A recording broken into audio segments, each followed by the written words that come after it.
Hello and most welcome to 843. It's progressing rather quickly here, and I will give a break with the mirror image. I know it's a sort of an obsession presently, and I will instead look at what are the alternatives, what could it produce, and looking at this from different angles as usual. And one thing that is rather interesting to have a look at is this thing, attention, focus. Something we know today is very, very lacking, something that we could be well deserved of having much more of. It's a valuable resource that we need to get closer to. And I've always seen it as a connection between the present day lack of focus and what is underneath, so to speak. I think there is an original problem somewhere, and I mentioned earlier that both Ashish Dalela from India and Tartan Turku from California had pointed out that there is an underlying Western tendency, and what it is, that's quite some question, and I will not delve into that at this lecture. I will instead see what happens to, for instance, such a thing as attention and self-image and ability to reflect upon one's own thinking. For Descartes, it's a very good example. He equalized the contents of his mind, his thinking process, and what the thoughts really were with himself. That was his consciousness. So the content of the consciousness was equalized as being his consciousness. And that is, I would say, something caused by self-identity. It was not an ideology from Descartes' side. It was how he really perceived the thing to be, and that's how he worked. I think that's rather fair to come to that conclusion. But is it a necessity? Does it have to be that way? That is the thing I question here today. Let's see at self-identity. It makes it very problematic to be a coherent, cohesive, permanent self. And we have loads of problems with the self in the West. It's a well-known thing that most philosophers tend to obliterate the subject part, the ego or the perceiving, whatever you call it. That's the side we try to reduce. Reductive thinking means that we say that consciousness is actually made of matter, and matter is the more objective, the thing that is out there, the thing that we do not have to observe even. It's completely passive process, taking in matter or the different qualities of matter. We don't have to do anything, we just simply observe, we are there, and we take it in, and all of a sudden it becomes not a problem. And then we have self-identity, and I would say in the Gestalt we have presently, it's impossible to have consistent self, because self is always different. If you think about thoughts, your thoughts are constantly different and never the same, and one thought starts and it ends. So what happens to consciousness when the thoughts, so to speak, have ended and no longer present, and it begins the start of yet another thought?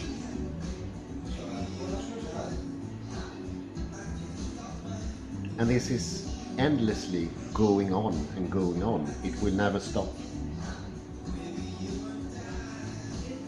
It's a division of thoughts and thinking that shows that the self is not continuous. It's a constant new self. It's a constant new reflective. If you say that the thoughts the cat has or had, or the thoughts that you have yourself are, so to speak, consciousness, they will always reflect something new in the environment, new object. And if the thoughts contents changes, it also goes for saying that consciousness, or what you are, is not continuous. So there are inbuilt limitations that tend to have rather massive effects, and these are perceived limitations. They are actually in the experience itself. It's not something that we believe in, so to speak, in a regular sense, as Descartes believed in his own philosophy. No, this is a bit more established. It's harder to go around. It's a bit tougher to be lenient towards it. It's actually what we perceive, and so many examples of people who have been perceiving it this way.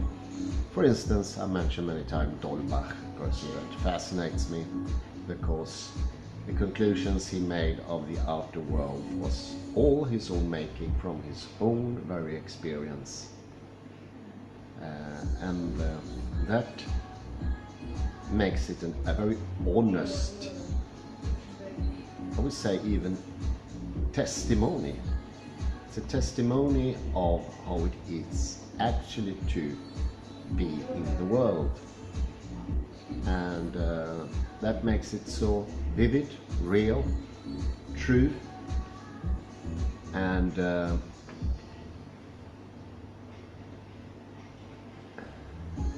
he's being honest. Nothing can beat that. And it's a thing that you can also experience yourself. There's a double thing there. This makes it incredibly convincing, without a doubt. It makes it impossible to not acknowledge, not to take to your heart. And this will actually mean that your consciousness will be divided in smaller and smaller bits. So I have a consciousness now when I look at this one, then I look at this one, and it constantly changes. It's not a permanent thing. And the more we go into this gestalt, the more fragmented it becomes.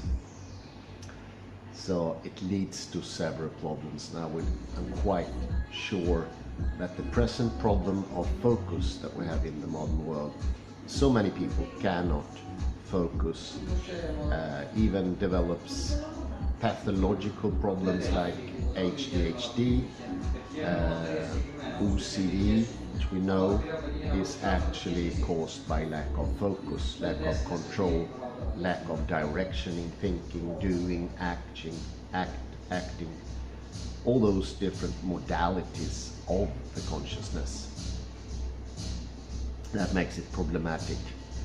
It makes it very hard to go around, almost to the point of making it unsolvable.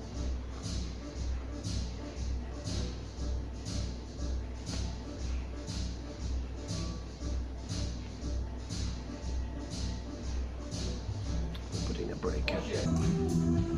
Attention becomes an impossibility, and it also becomes impossible to have any control over the thoughts. Because if thoughts are equal to consciousness, or the ego, or the I, what can in that case control thoughts? There is nothing, there's no higher level. This gestalt doesn't make it possible for a higher level. It becomes something excluded from the sphere of possibilities, which is in itself very interesting. And I think this very trait is something really to focus on when it comes to understanding understanding the depth of what this Gestalt actually can change in our lives. And thinking is definitely not excluded. And this is the good thing, because the real advantage of having a Gestalt instead of a concept, it is that it comes directly from experience itself. It's not something shaded away or hidden, departed, divided or separated. It is in the actual experience. And this is something that quite recently have struck me, that the thought world of Descartes and so many other are actually their experience. That is what is happening. And even though it sounds self-evident to some case to say that your thinking is reality or that your thinking is your consciousness, it is not necessarily so. It is not a necessary development from reality itself. It can actually have another level, and that's a controlling mechanism, and it's also something that is permanent beyond the coming and the going of thoughts. So that makes do for continuance into future. I don't know, so many people speak about what is it called, life after death and near-death experiences. But if we don't even have continuance in real life, how can, what's the purpose of asking for continuance afterwards? Nothing continuous, what would it be in that case? And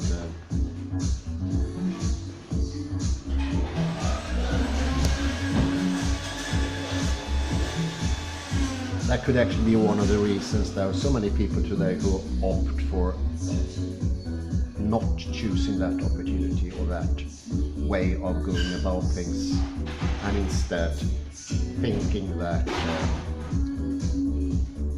just it's impossible for life after death because there's no life in life even. See, it has quite tremendous consequences for so many different things.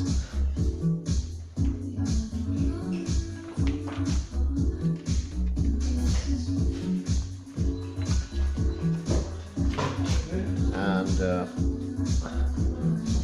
what could actually happen once we start to see reality as a progression, and that it has permanence and it has a direction, because direction comes in here also.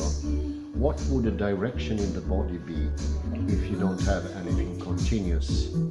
Then you would slouch, then you would become unbalanced.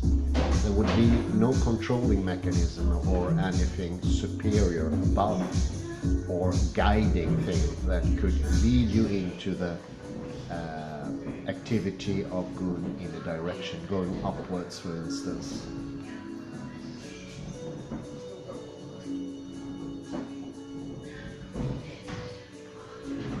And this is also could be, I've been thinking about this word mind wandering, and maybe it's not 100% accurate, because mind wandering in itself is the experience of this Gestalt, of the perfection of reality and the equalization of thoughts and mind. And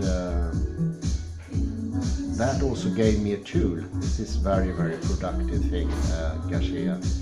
Sorry to put so much praise to him, but this actually becomes a tool to explain what is mind wandering. It's not the tendency to be unfocused. That's not a good explanation. Much better explanation could be to say mind wandering is the mode of thinking when you think your thoughts is your consciousness. That is mind wandering. And the different degrees of this happening can be something that we perceive as being different levels of anxiousness, stress, or thoughts just clumping themselves on top of each other. Until you reach that level, you can't even reach your thinking. It is, most of the thinking becomes hidden and out of reach for control or guidance or direction. And we all know about the consequences of that. We then become unable to stop rumination, which is like you are constantly pondering about things that has happened, and you try to construct a reality from what has happened. And that is actually a lack of control. Rumination is always made by a lack of control. You don't control your life, and therefore you think you control your life by going into past situations and sort of figure them out somehow. What could I have done differently? Or where is the knowledge, where is the information from a situation that happened, so that you next time you are experiencing something, you can be a better judge and you can actually decide in a way that is directed. But that does not work. Can we stop ruminating? I know there's a whole bunch of psychologists and therapists say that you can do that. I would say until you understand the Gestalt, you cannot, because that is your reality. It's not. You have to experience a different reality. That's an absolute demand. Without doing that, you can't do that. It's, a sine qua non to go further is you realize that the mirror image is something you can go beyond, and it's by then very important to understand it's not an illusion, not at all an illusion, because an illusion in itself is something derived from the ordinary speaking about reality and a world at lost, lost for us, and doing and developing its own things. I would say second aspect is also, if you equalize your consciousness with your thoughts, it also becomes almost, how can I say this, morally wrong to control them, because then you lose out on reality, or it becomes a constructed or restrictive way of stopping reality or stopping your natural childlike flow of thoughts. And I think that's actually something that rings true to me, at least. And look at how we today educate children in schools. We do never tell them to control your thoughts or show them tools for doing that. That would be hindering in their development, in their reality, so to speak. And I think that conclusion and that doing and that strategy is inevitable from this very model we're sitting in. It's inevitable. There's no escape from that. But I now realize a bigger possibility, and that is that you are something beyond your thoughts. And developing that controlling mechanism could be something you can do yourself, and it's also something that school children in Eastern cultures learn in school. By repetition. You make the controlling level stronger and stronger by repeating.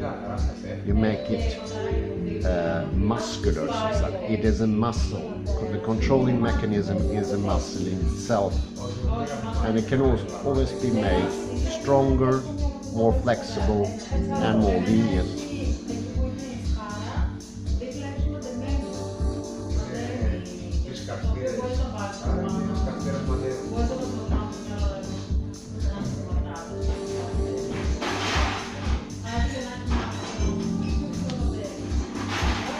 This makes it possible for me to look in a quite new light this article of Upasaka Kuladasa, actually American, one of the most famous adherents of mindfulness. I would say his method of mindfulness, which is very eloquent, very clear in different stages how to develop attention, is impossible with the current Gestalt, because it doesn't give any area for a controlling mechanism, and it doesn't make it possible for you to see your own progress in thinking. The current model actually shuts most of thinking out of focus. It's not something you can see anymore. You become acting out.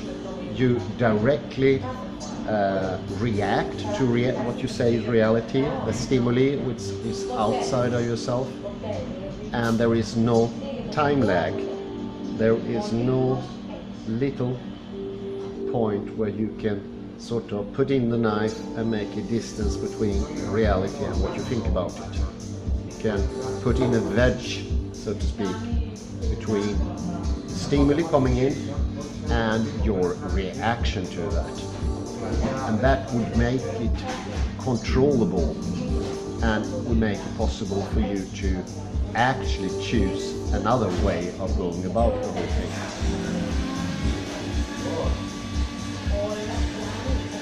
But let me just mention some of these stages. You recommend people in order to develop focus, to learn a habit, which is very good. All the advice is excellent, and they will work perfect if we add this Gestalt. It couldn't be any better. But without the Gestalt, they would not work. But everyday practice for 5 minutes to 10 minutes, developing your focus. And in stage 2, according to Kuladasa, your periods of mind wandering will become shorter and shorter, and the periods of attention will be longer and longer. And it's in this stage you will also begin to notice that attention has a special quality to it. And that's a very important realization or experience. The experience of change in attention, how it's different. Now it's 7 o'clock. My attention now is different from what it was 12 o'clock.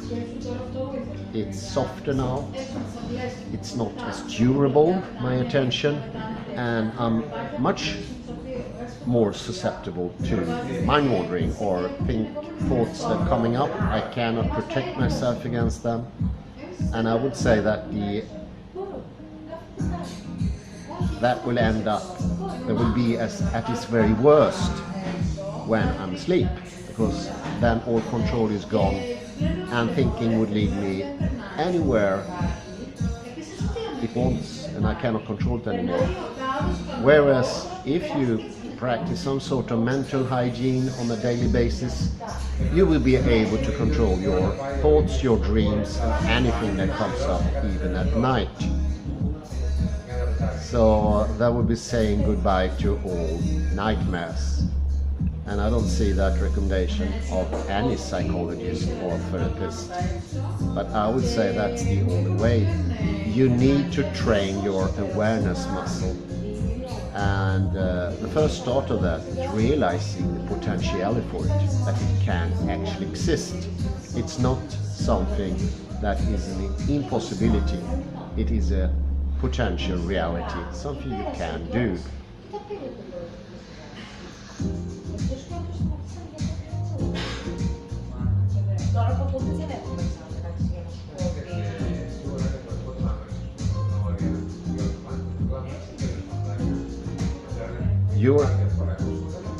Your attention will progress and you will learn more and more of introspective attention. You will sort of be able to convey your inner world. And by discovering this inner world, you will also be able to name things, giving names to them so they can be easily recognized. And the next step would be that you develop that more and more. It gets sharper. Attention is something you can sharpen. And I would compare attention even to some sort of tool, like a knife or something. You learn how it works and you get better and better at using it after training. Like everything else, this can be trained. It's been frequently mentioned in the Samkhya writing and also in the writings of Advaita and so forth.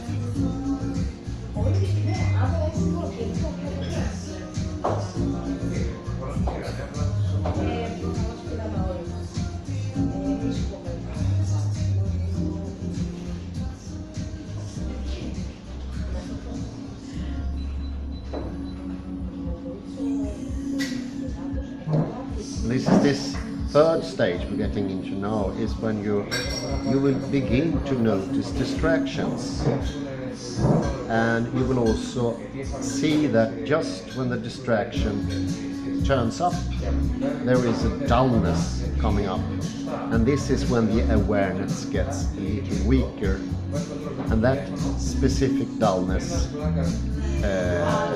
is what giving the distraction space to develop. So you could say that the attention in itself is the tool that makes your thoughts to be controllable. It's not blocking them up, because that's you already doing and it's not working. And it will not be enough, as is mainly recommended, just to see your thoughts. It doesn't do any change at all. Just be aware of your thoughts. Don't control them. None of these will work. Awareness is a completely new thing. It's been mentioned in Samkhya. Awareness is there from the beginning. Body is the intellectual possibility that you can distinct, you can make comparison, you can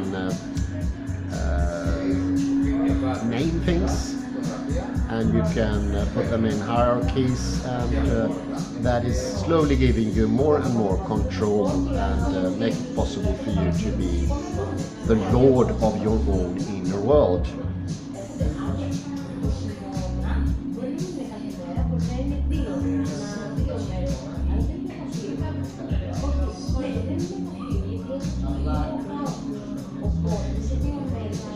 And in the end, and this is stage 4, you will be able to conjure awareness on command. You no longer have to wait for it to turn up. You can actually command it. I would say, in my specific case, I have to wait until awareness turns up. I have no gadget or switch to put it on. That's not something I'm capable of. But I began to notice when I'm more aware and when I'm not so aware. And it's a fantastic difference in the mind. It's a fantastic difference. Everything becomes very different when awareness is here. It's sharper, it's more lustrous, it's less dull. It's more active, it's a thinking thing, it's directed, it's strong, and it grows stronger as long as the awareness lasts. And it's a luxurious moment. I really, it's delightful to have them as long as they last. But my idea is to develop awareness so it becomes stronger and stronger, and in the end I can be able to keep it longer periods. And what happens when you get really used to awareness is that you get better peripheral awareness, and that is what is around you, not only the small thing you are aware of, the focus point, but also what is around you. And that is equally important, because that gives you an opportunity to master greater control of where you are. And I would say once more, here Gestalt comes in, because you realize your nervousness, your unbalance comes from using subject looking to object in space. That is no good for the body-mind system. That is not being localized. That is being absent-minded, I would say. And it gives shock, nervousness to the body system, because it doesn't know where it is, doesn't know where to go, doesn't know how to go there. There's no planning. And it's a little bit like the thinking, you don't have any control how the moments will develop. It's the complete lack of control. Well, it was quite interesting, this. It's a new way of looking at it from another angle. But I say thank you very much, and I wish you a very pleasant afternoon. Bye bye. Well, good night, I should say.